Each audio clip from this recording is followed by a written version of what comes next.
Welcome to Inspired Edinburgh, the home of powerful conversations. I'm Elliot Reeves, and my guest today is Rob MacGillivray. Rob is a senior humanitarian advisor with Save the Children, an international non-governmental organisation and the world's leading children's charity that promotes children's rights, provides relief, and helps support children in developing countries. Described by your colleagues as a humanitarian warrior, you've been an aid worker for over 30 years, spending the last 15 with Save the Children. Deployed throughout the world where the need is greatest, you've led the charity's response on Ebola in Sierra Leone. You were first on the ground organising the aid effort in Iraq, and most recently you initiated and led the team's search and rescue response in the Mediterranean. Rob, it's an absolute privilege to have you here. Welcome to the show. Thank you very much for the invitation. It's a pleasure. It's really great to have you here. I was saying to you beforehand that I've done Google searches and your name's popping up everywhere, so that may be a good thing or a bad thing. We'll it is a bit of a mixed blessing because, you know, once you're on Google, you can never be de-Googled, as it were. You're there forever. But I think the exposure has been very good, particularly for Save the Children in that respect. Yeah, absolutely. And certainly I know that you've been nominated for a number of awards, some of them fairly high levels. So it's great to see you receiving the recognition you deserve. Thank you. You're welcome. So if we can kind of go back to your early life, your growing up, I mean, where did you grow up and what was that kind of like for you? Well, my early life is quite some time ago now. I was born in 1959 in Glasgow, where I grew up, where I went to school, both to primary and to secondary school. School in 1969, 1970 was quite an adventure, shall we say, and it was the heyday of the Glasgow gangs, of course, so there was a lot of pressure on particularly boys, but not just boys, to in some way associate with gangs. And if you were not in a gang, then you were almost disenfranchised from school society, as it were. Gee. So the challenges of learning, you know, had to come from within, and I was supported very much in that by my parents. I didn't have a life of luxury as a child. We had a very poor household, and maybe just to qualify, poor being poor in terms of finances, but not poor in terms of spirit. And there was a fantastic spirit in our household where 3 generations lived together. I remember some time ago, the country western singer Dolly Parton, she sang a song called "A Coat of Many Colours."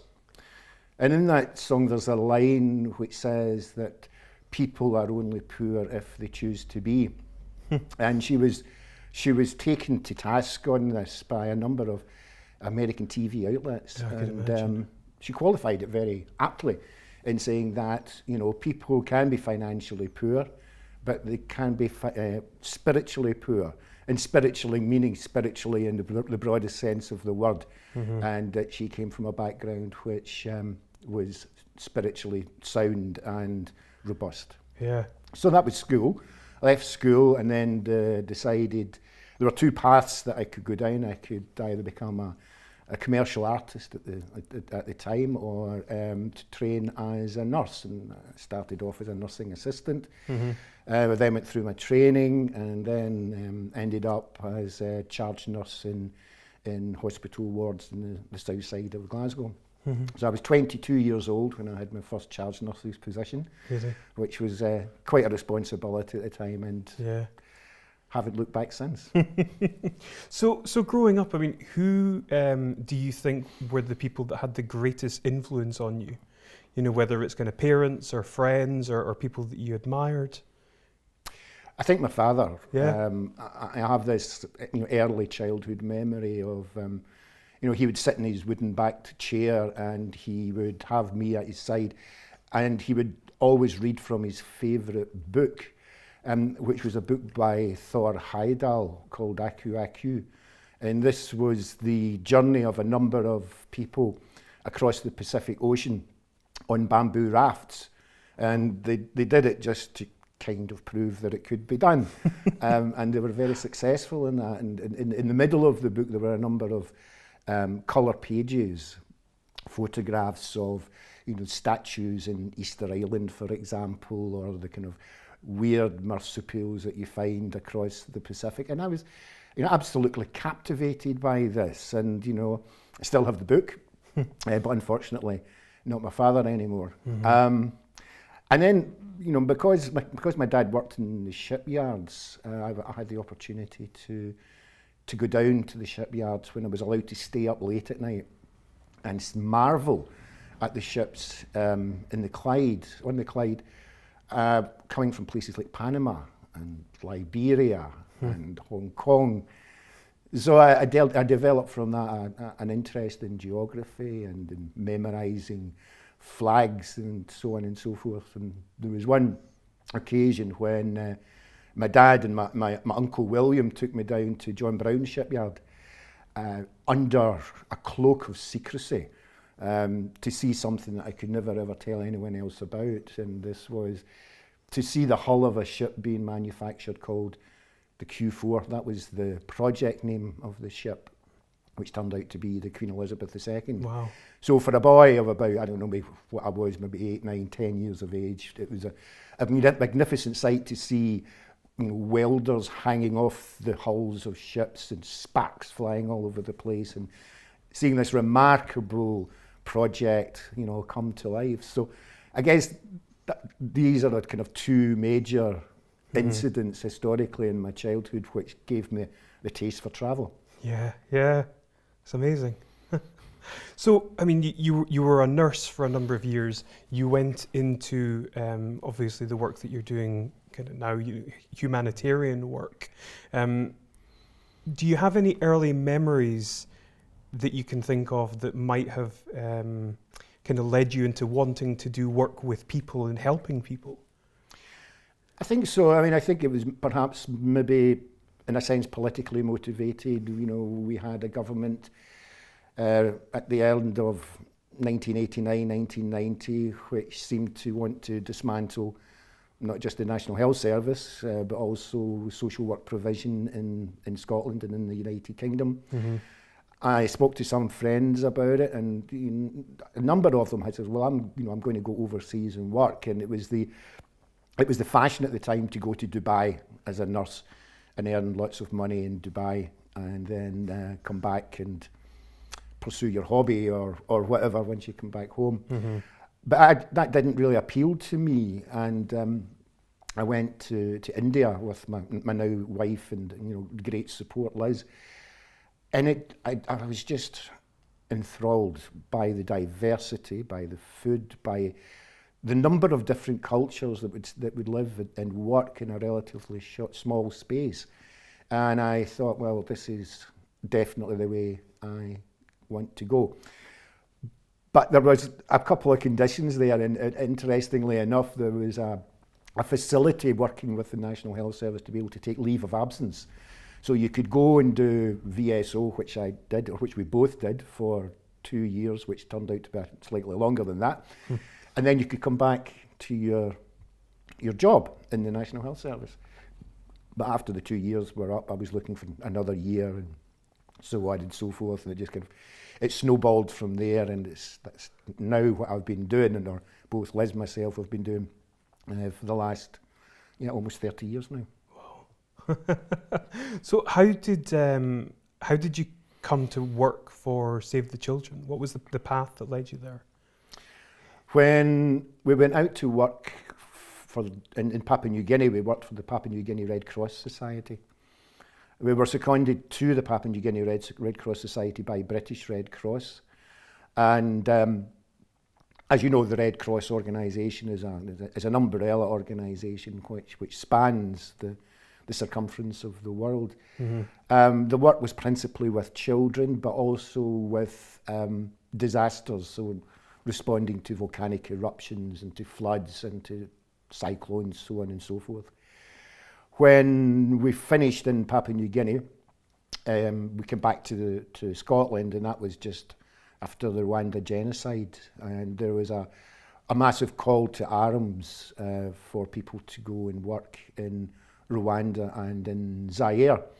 And then the Red Cross gave my name to Save the Children. Save the Children called me, and we found ourselves very quickly en route to Kigali, the capital of Rwanda, and thereafter into Zaire. So it started from there. I think it was probably one of the most gratifying pieces of work that I've actually ever been involved in. Yeah. It was the documentation and the reunification of unaccompanied children. During the course of the Rwanda genocide, families were split apart, and children would go one way and parents would go the other. And many families, well, about 1 million people really, ended up in eastern Zaire in a number of camps that spread at a distance of about 450 miles. There were a lot of unaccompanied children there, some of whom had witnessed genocide, so there was a real security component to make sure the welfare of children was protected.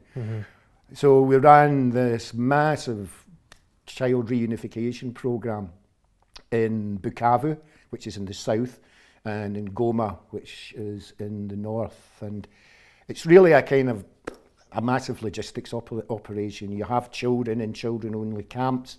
You take photographs of them using Polaroid cameras. I bet you don't even remember what a Polaroid camera is. And then we would post these photographs. We would ask parents to come along. They would point to their children. We would rearrange all the photographs, see if they would point to the same children again. Then we would document their experiences and their names, their ages, where they come from, children's names, so on and so forth. We would then go through a massive program of verification to make sure, of course, that we were reuniting the correct children with the correct parents. Over the course of about just over a year, we reunified about 1,500 children with their families. So it was a considerable effort, not by me. I mean, I had a team of people working for me. But there was one example of going to see a reunification. This was in southwestern Rwanda. So it's red dust roads and it's mud huts and a very kind of closed village life. And I had never seen a reunification. This was very early on in the piece. So we went along to this village, and this delightful old wizened grandfather came out with his wife. The parents had unfortunately been killed during the genocide, and you know, he said, I really can't thank you guys enough for all the work Save the Children has done in bringing together my grandson with me and my wife. So much so, we've decided to rename our grandson Lazarus as the boy who came back from the dead, because we had lost the boy for about 2.5 years. So these are the examples of, you know, how much job satisfaction there is. I mean, obviously it's not all like this all of the time, but are also an example of resilient communities who never really lose hope, even although they have undergone some of the most heinous forms of barbarianism that humanity has ever witnessed. Terrible. I was saying this to you before. I mean, what is it actually like in conflict zones, or when you go to Sierra Leone, you know, when there's an Ebola outbreak? I mean, we see what it's like on television. Usually we're, you know, sitting indoors having a cup of tea, watching TV or whatever it is. What is it actually like, you know, seeing it through your own eyes? Two parts to this. We can deal with the conflict first. I mean, sometimes in conflict zones, you do have an opportunity to assess the risk, and we do this more and more in order to make sure that, one, that people stay safe, and secondly, and just as importantly, that we're able to discharge the responsibilities that we need to in terms of humanitarian assistance, because in certain conflict situations you have a zone which is just not commensal, it's not viable as far as assisting people is concerned. I think there's also part of being able to handle yourself properly and to afford dignity to people who could in fact cause you considerable harm. An example of that is being stopped at a roadblock. And it's not a roadblock that you would think at Checkpoint Charlie, for example, in Berlin. This is just one stick in one side of the road, one stick in the other, and a piece of string. And as you drive up, the last thing that you do is touch the piece of string. Touch the piece of string, then you could have your vehicle taken from you and everything else in it. But the other thing that, you know, the early security advice told us was, when you stop at a roadblock, never take your seat belt off. Now, the reason for that is, if you think of it and you put your hand down to take your seat belt off, you could be reaching for a firearm.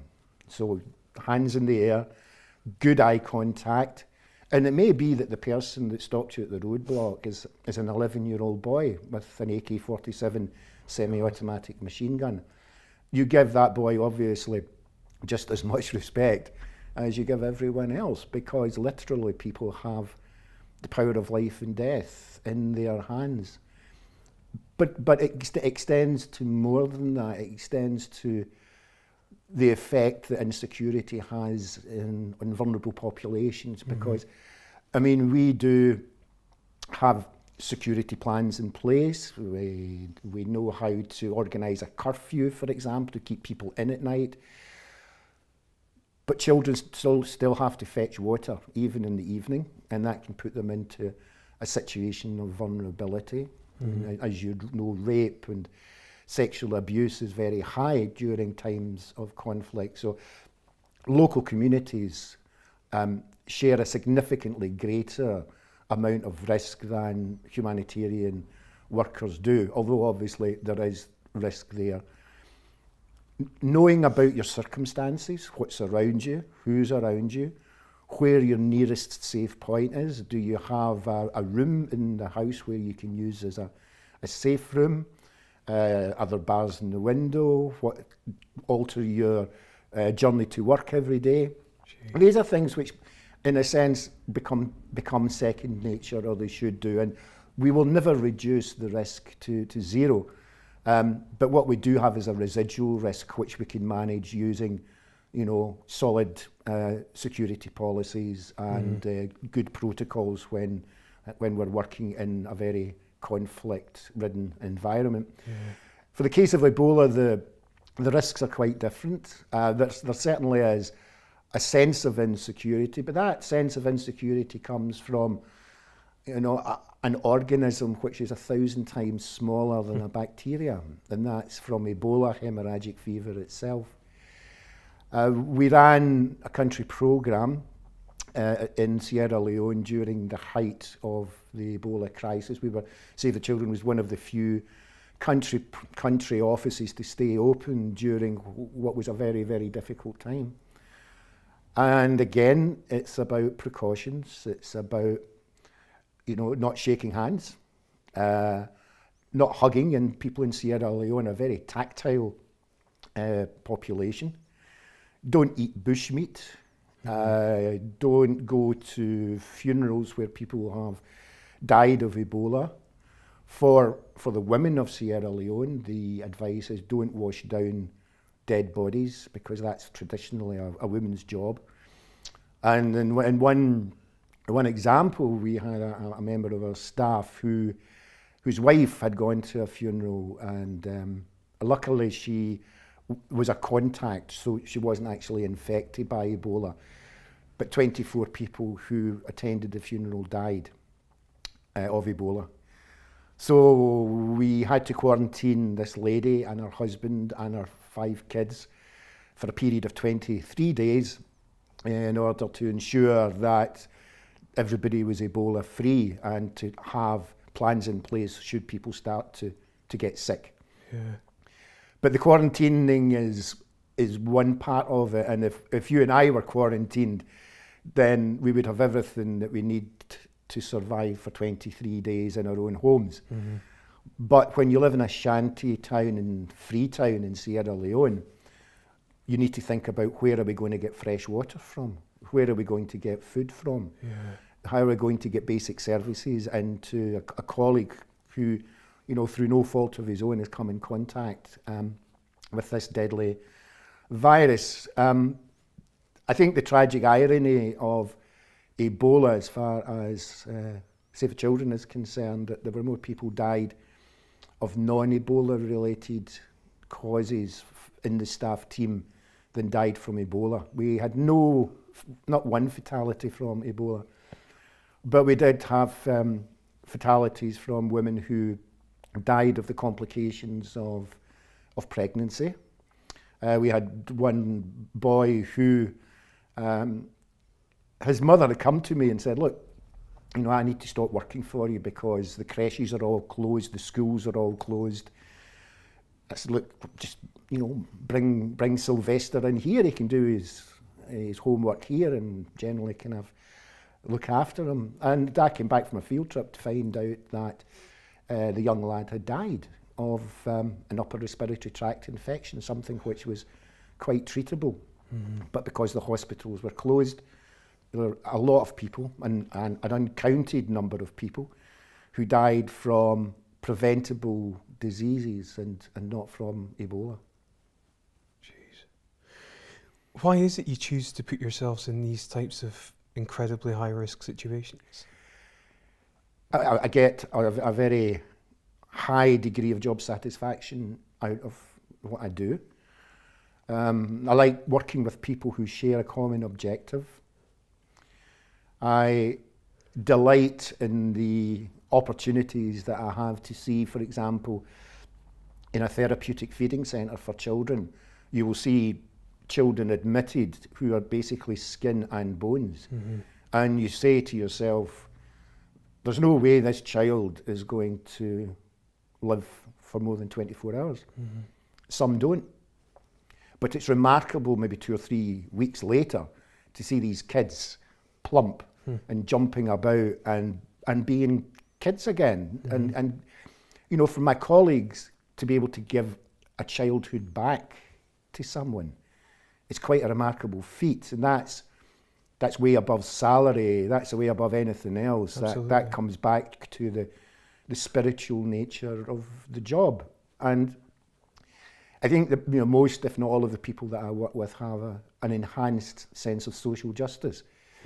That this is so important, that, you know, development work is such that in order for humanity to progress, we need to move forward together. And if we don't, then it means that we leave people behind. And the most important asset that we have on this planet is the people that actually inhabit it. So as human beings, I think that we do have an innate responsibility to make sure that people are looked after, that people have opportunities, that children have the opportunity to go to school, and that there is less and less poverty in the world. And as you know, I've said before, poverty just doesn't mean money, it means access to basic services as well. Yeah, absolutely, yeah. But at what you know, level does fear become an element of it, and how do you kind of manage your fear? Because obviously, I mean, I'm absolutely with you in terms of the altruistic nature of what you do, but it's not that you're doing that in a kind of safe environment. You're putting your life at risk to do it. So how do you manage that? I'm not fearless, not by any manner of means. And I think it's good not to be fearless, because it means that you are aware of your circumstances, your immediate surroundings, and you have an analysis of what could go wrong. Mm-hmm. I think for a lot of people, in particularly myself, the fear doesn't actually kick in at the heat of the moment. It's afterwards, when you start to analyse what could have gone wrong, that you start to think, my goodness, that could have been really bad. Now, I mean, please don't get me wrong here, I'm not talking about PTSD, I'm talking more of when you do have a quiet moment and you reflect on what you did that day, you know, you can think of a number of outcomes. Mm-hmm. I remember in Iraq, in Mosul, when we were doing some of the initial humanitarian assessments, and this was in 2003, not recently, we made our way to the local authorities' headquarters, and outside the headquarters was a coalition tank. We were in an unmarked car, and it was quite creepy to see the muzzle of the tank swerve in the direction of our vehicle. We were told to get out the vehicle, our hands up, and to give an explanation of why we were there, which we did. I mean, the coalition soldiers just told us to be on our way and you know, come back when things had settled down. But it's after a situation like that you think, my goodness, it could have been so different. But I think that you'll find that most people manage fear. Sometimes I'd wonder if fear's the right term, but fear is managed retrospectively and not in the heat of the moment, where your senses are much more focused and acute. Yeah. Wow. How has the work that you do impacted the way in which you see the world? You know, your worldview and your outlook. Significantly.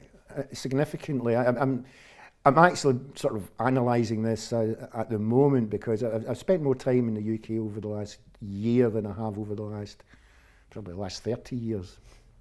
So there is a difference in outlook. I'm much more appreciative of different cultures, different ways of life, the ability to make unlike, not dislike.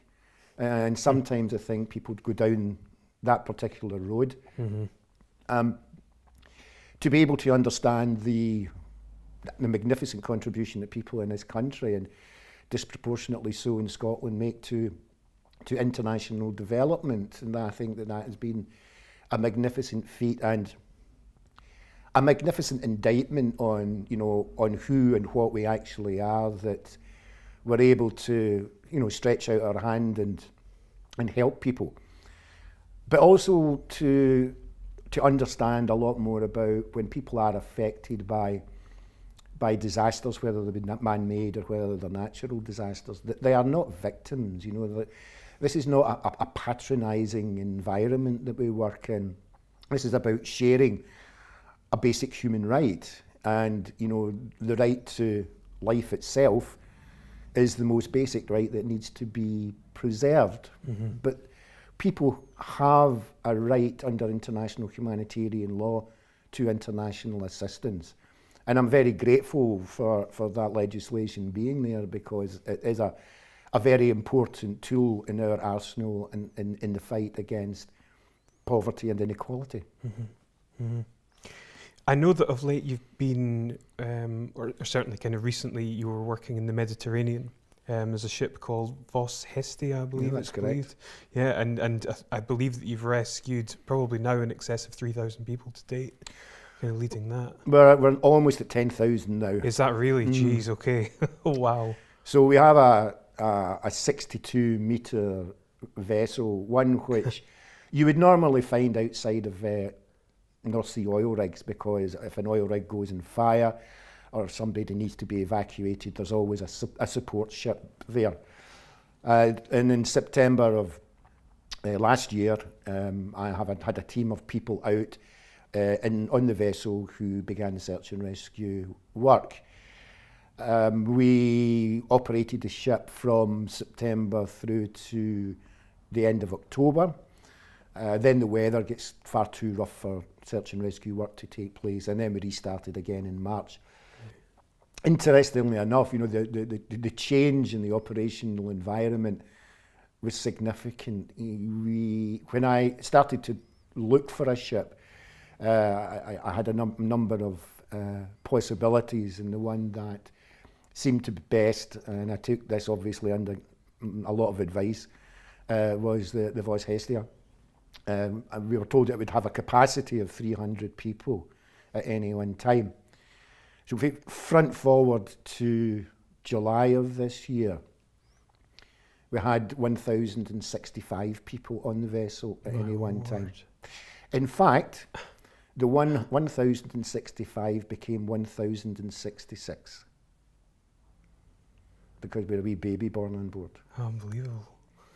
So that kind of shows you the kind of change in operational environment that we've experienced during 2017. It has its controversy, of course. I just think that it takes a remarkable degree of concern and fear to take your family and put your family on board a vessel which is not seaworthy, and you're trying to get to Sicily. A lot of these vessels have got a capacity of 20 or 30 people. They have 200-300 people on at a time. Not everybody's got a life jacket, which is a real issue, of course.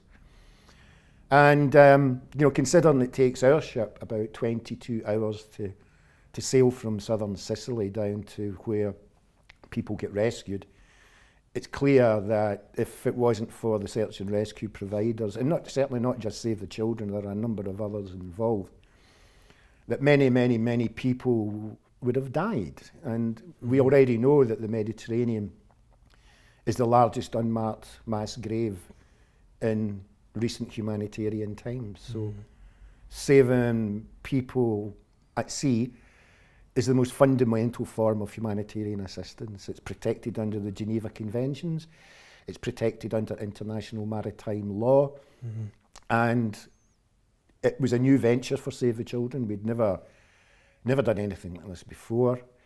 It made a lot of people, including me, very uncomfortable. But being uncomfortable is where we need to be. Because being uncomfortable means that you do more to make sure that things happen, and you're outside of your comfort zone. And I think that most humanitarian workers will agree that that's where they spend the majority of their time. Yeah, definitely. I believe, if what I've read is correct, you're based in Ardrossan, is that right? That's correct. But what's that like? I like Ardrossan. It's a small town by the sea. You can get to Arran very easily. It's well connected. Good people there. My wife, she is the gardener at the local health centre.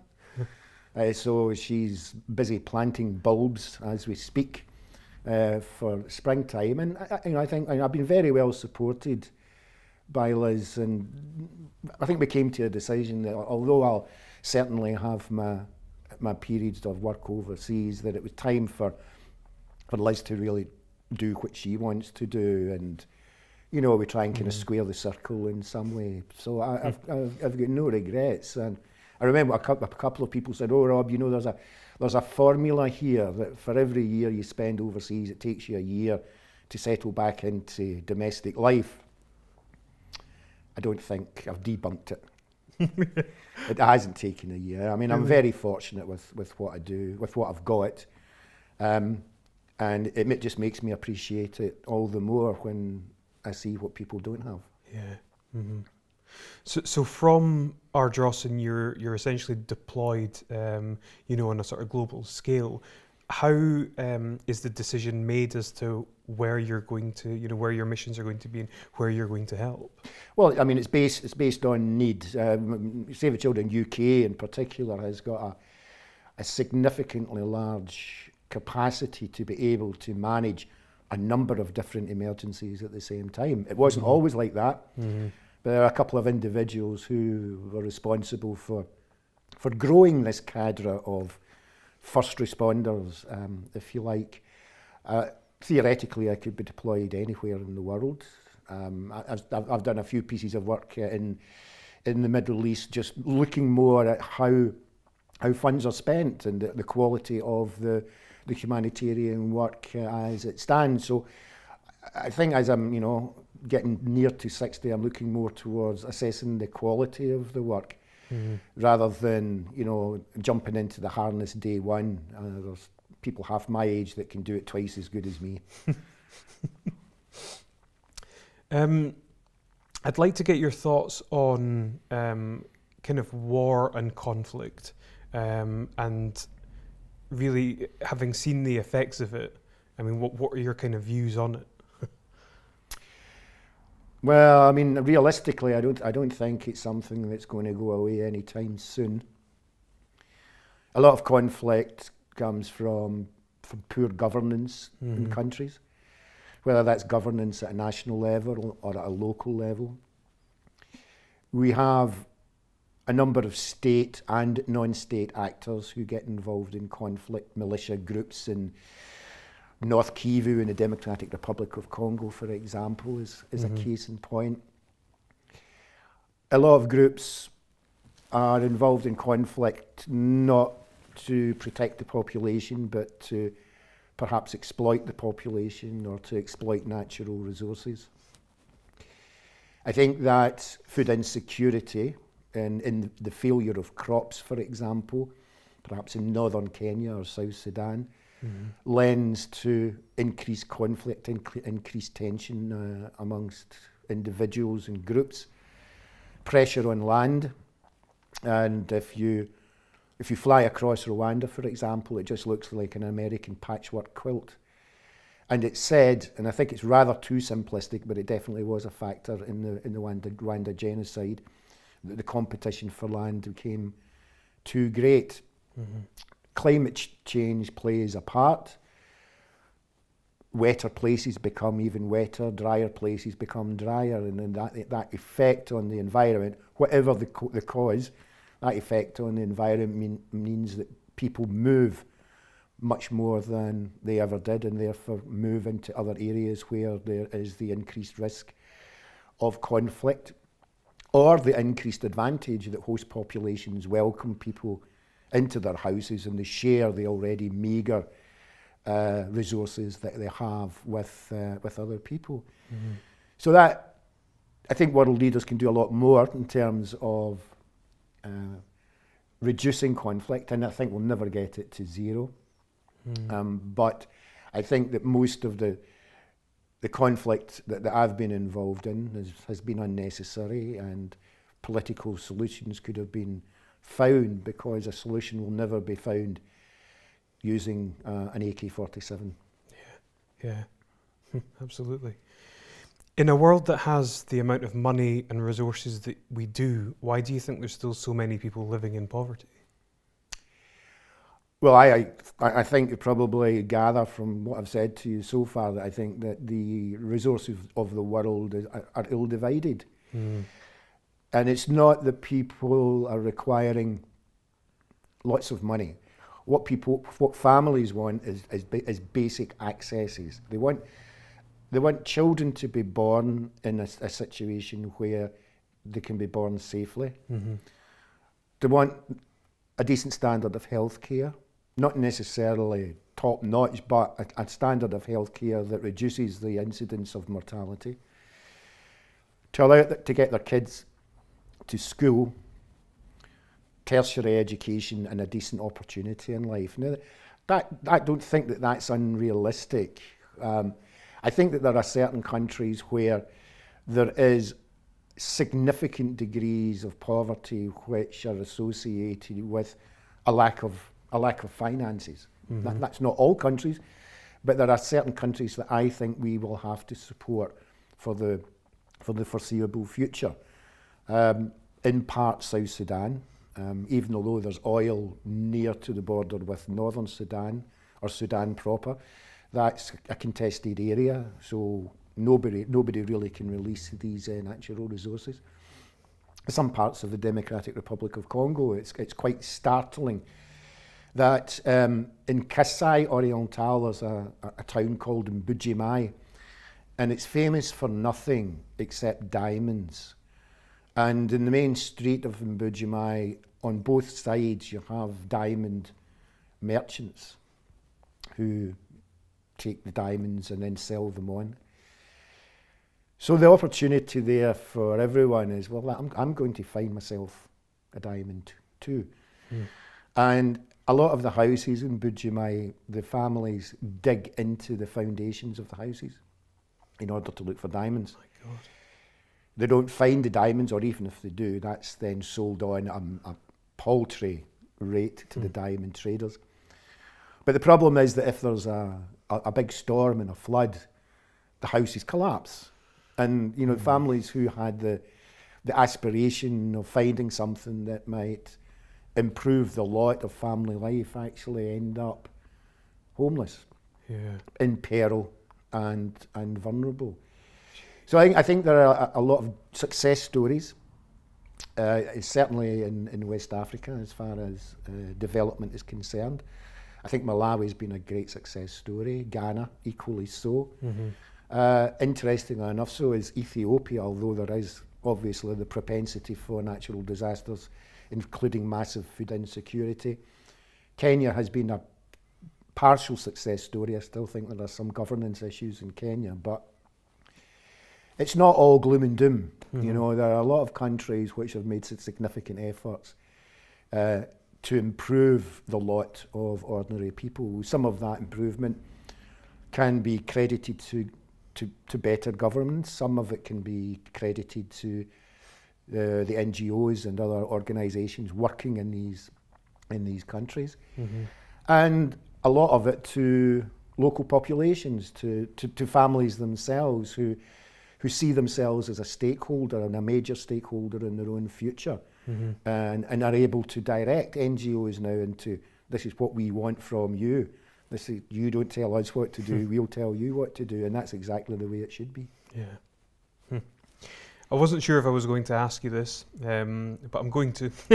And I would caveat it by saying certainly that Save the Children is not an offender as far as I can see, because I had to look at the website and there's a specific page about remuneration. But what are your views on remuneration and pay for charity executives? Well, I mean, it's a difficult question to answer. I mean, I'm not one of the senior executives, so I'd just like to put that on the record. It's important, I think, to be able to attract the right kinds of people to operate at that level. And usually the people who are at that level are very well connected with others who can influence what the organisation does, can support the organisation in many ways. So I can see the kind of investment potential there. I mean, on the other hand, I don't think people should be judged, and I think the CEOs of the same organisations that you're speaking of, that people should be judged on the amount of money that they earn every year. And there was this thing going along, because you know it comes up from time to time about the CEO's salary. It's almost de rigueur now for this to happen. But there have been sporadic comments about, well, if you want monkeys, then you have to pay them peanuts. Now, what I would say to that is, what about a staff nurse working in an accident and emergency department who has the power of life and death at her fingertips? What about firemen who put their lives on the line without asking who you are, where you come from? They just go there and they rescue people. What happens about garbage collectors who provide an absolutely critical public health service by keeping the streets clean and by emptying the garbage from domestic premises? So I'm not going to condone the high salaries that some chief executives earn, but I'm not going to condemn it either, on the qualification that people need to be judged on much, much, much more than what they take home at the end of the month. That's a great answer. That's a tough question, and you handled that well. So yeah, thank you for that. What you actually said there was interesting. You talked about garbage men. Essentially, they're providing sanitation. Ultimately, is what they're providing. And I was watching a few of the videos on the Save the Children YouTube page, and some of them are incredibly powerful. There's one about, I think it's called Most Shocking Second a Day, which is a young girl who you see in a sort of ordinary Western environment, happy, nice parents, good education, and then as the video progresses, it's in war zones and whatnot, and you see the impact on her as a result of that. There's another one called What Has Aid Ever Done for Anyone, which is a number of comedians sitting on a bus kind of saying, what has it really done? And eventually you actually find out that, it provides water for 2 million people, education, vaccination, responding to natural disasters. So yeah, there's a lot that aid actually does. Definitely. I mean, I'm not going to sit here and say that it's 100% successful. where it's not successful, and it's a very, very small number of programmes, usually are unsuccessful for reasons outside of our control. And when aid is unsuccessful, there's definitely a lot of lessons that can be learnt to make it more successful next time round. Mm-hmm. Interesting that you chose these two examples, because they deal with the aid question from completely different angles. So the Canadian on the bus example is the big picture stuff. It's, you know, so many hundreds of thousands of people saved, clean water provided to X number of people, vaccinations produced to Y number of people. These are really, really important statistics, and they're used in certain directions. But the second example is the one where you're bringing a situation into the living rooms of people. You're asking people to identify with someone who starts off not being a casualty of war, but ends up in one of the most difficult situations that you could find yourself in. Mm-hmm. And I think that's really, really important, because aid needs to be able to touch people in a way which sometimes the big numbers cannot. So that the personal stories are really, really important, because yes, I do want people to say, well, that could happen here. You know, that could happen to one of my family, because we can't say that it never would. I mean, I certainly hope and pray that it never does. But I think we've seen a number of conflicts, particularly in the 1990s in Europe, where we've had European nations fighting each other and people being internally displaced and seeing mass graves and children separated from their families. So we work in these situations, but I just would like a word of caution out there that this sometimes happens on our own doorstep, as we've seen in Europe and as we've seen with people crossing the Mediterranean. Yeah, absolutely right. Great stuff. I've got a few questions for you now, maybe a little bit deeper around about, you know, purpose, legacy, and such. And yeah, it'll be interesting to see what you think of these. In terms of your own life, I mean, what do you feel has kind of been your life purpose? Well, I mean, it has been to help other people. I mean, it's grounded in training as a nurse and providing a professional service in hospitals, working with colleagues who have a common objective, whether that's treating and making patients well again, or whether that's providing humanitarian assistance to vulnerable people. It's part and parcel of the same approach. In terms of kind of legacy work, or what a legacy could be, I think people who work in humanitarian assistance, in a sense, kind of write their legacies for other people who are just joining in this kind of work, in this profession. And I like to think that I've passed on the good and the bad to people who have come into work with Save the Children and other organisations, in order that let's say the next generation of humanitarian activists are much better, much leaner, and hopefully are much meaner than the last lot which I belong to. So I think it's about transferable benefit and being able to make sure that good practice is sustainable, and that bad practice or poor practice is marginalised and learnt from. Great answer. How do you define success? How do I define success? Well, you know, it won't be financially. Yeah. I think at the end of the day, being able to say that you've done a decent day's work, to grab success by the throat when you see schools reopening again that haven't been open for some time, when you see the incidence of mortality and morbidity reducing in areas where there's been a cholera epidemic.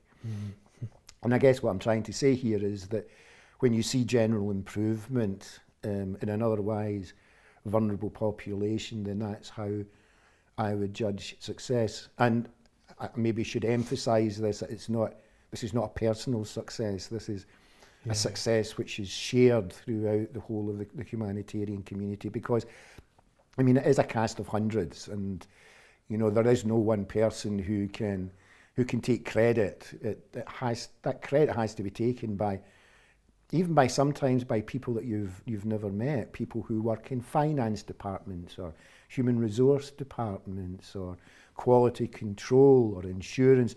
All of these actors combine to making projects a success. It's not just people who are even working in the country where the humanitarian programme is actually being executed. Mm-hmm. Mm-hmm.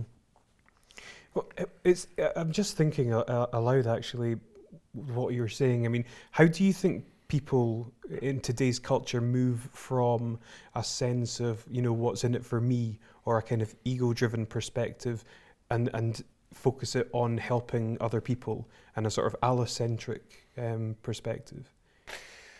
Yeah, well, I mean, I think there is a bit of what's in it for me. That what's in it for me is not financial, as I've said. But so you do have to have a degree of job satisfaction, a high degree of job satisfaction. Mm-hmm. You do have to have a degree of frustration when things don't go as well to plan as you had hoped.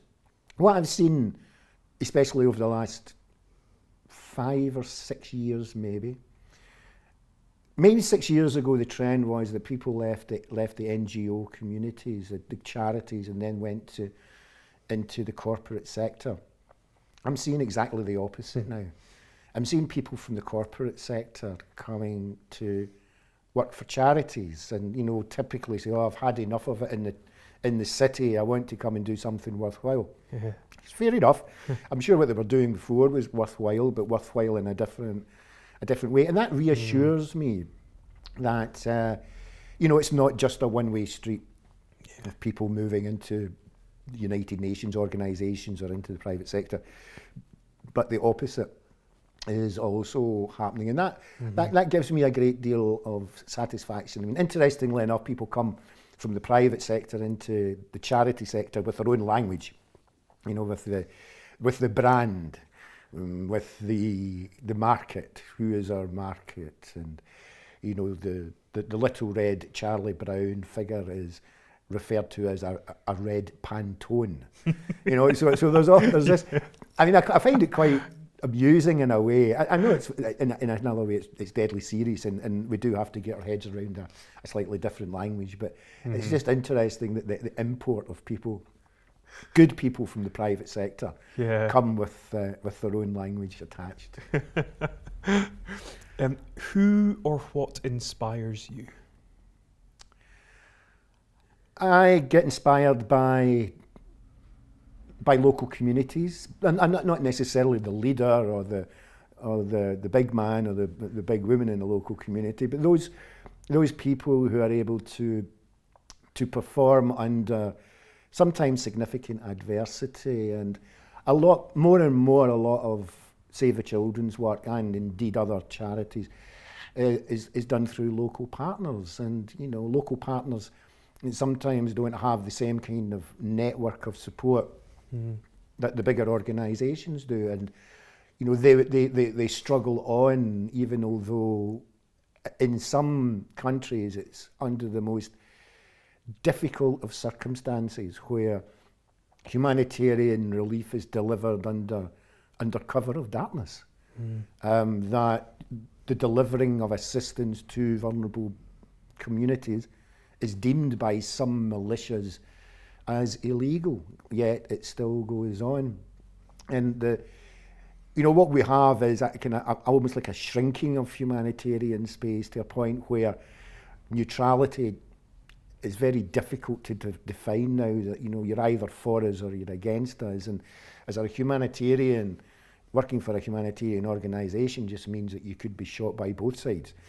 But local partners working under these dreadful conditions, you know, under pain of death, is really, for me, quite inspirational. What's the best piece of advice you've ever received?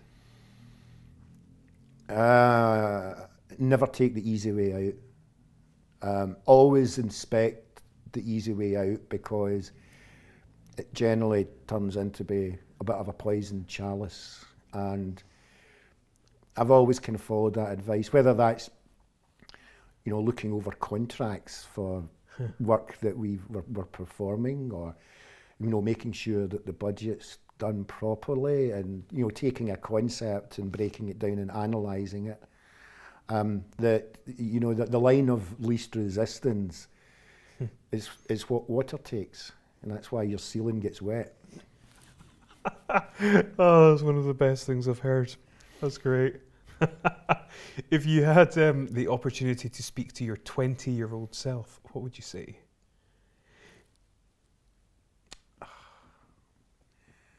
Don't leave it for another 5 years. Do it now. With respect to what? To working overseas. Really? And yeah. There's a bit of me that thinks that I mean, it's 2020 vision in retrospect, and that's the question that you're asking. But yeah, I think having another 5 years kind of apprenticeship, I suppose, would have been helpful, rather than just getting thrown in at the deep end. But a lot of people would say that, and I think a lot of people would agree that they would have liked a bit more prep. In the same way as I would have liked more prep today, but I didn't get that either. Yeah. If you could master any skill or habit, what would it be? Oh, it would have to be the 5-string banjo. Yeah. I mean, I guess I play with it now rather than play it, and I really just love the music, and it's something I've taken all over the world with me. I think if you really have a situation where you're under stress, then what you do is you get one of the hardest tunes out and you start practicing it, and then you know what stress is really like. So it's a good balancer from that perspective. But I used to play a bit, but I mean, I can't say that I've mastered it. But there's time yet, hopefully. So that would be my objective for a skill to master. What are you most grateful for in life? Life itself. Yeah. It's compromised so many times, and oftentimes because of, you know, the silliest of reasons. You know, you go back to Sierra Leone, people dying not because of Ebola, but because the health service was so weak. People were dying of Ebola because there wasn't a good epidemiological system in place, in part. And when you see the amount of human life that's wasted or compromised, then I just think it's unforgivable. You know, because people say, yeah, it's okay, Rob, you work over there, but it's a different world, isn't it? You know, life is so cheap. And I keep telling them, no, it's not a different world. It's exactly the same world, and you need to understand that it's the same world. I think people feel a bit better in themselves that it's kind of over there and it's different. And again, it's not going to happen over here. But yeah. I try as positively as I can to counsel people against that kind of belief that you know, just because it's over there doesn't make it any less valuable. Absolutely. If you could change anything in the world, what would it be and why? Oh. I mean, the obvious answer would be poverty, wouldn't it?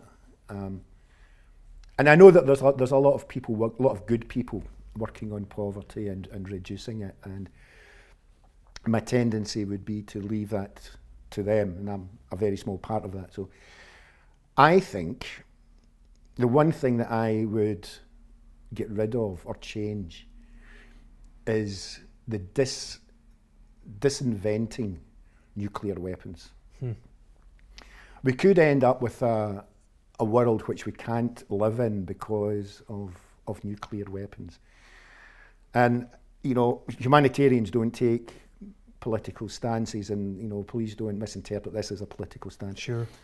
If we take the example of the renewal of Trident in this country, so it'll be done over 30 years. It will cost approximately £200 billion.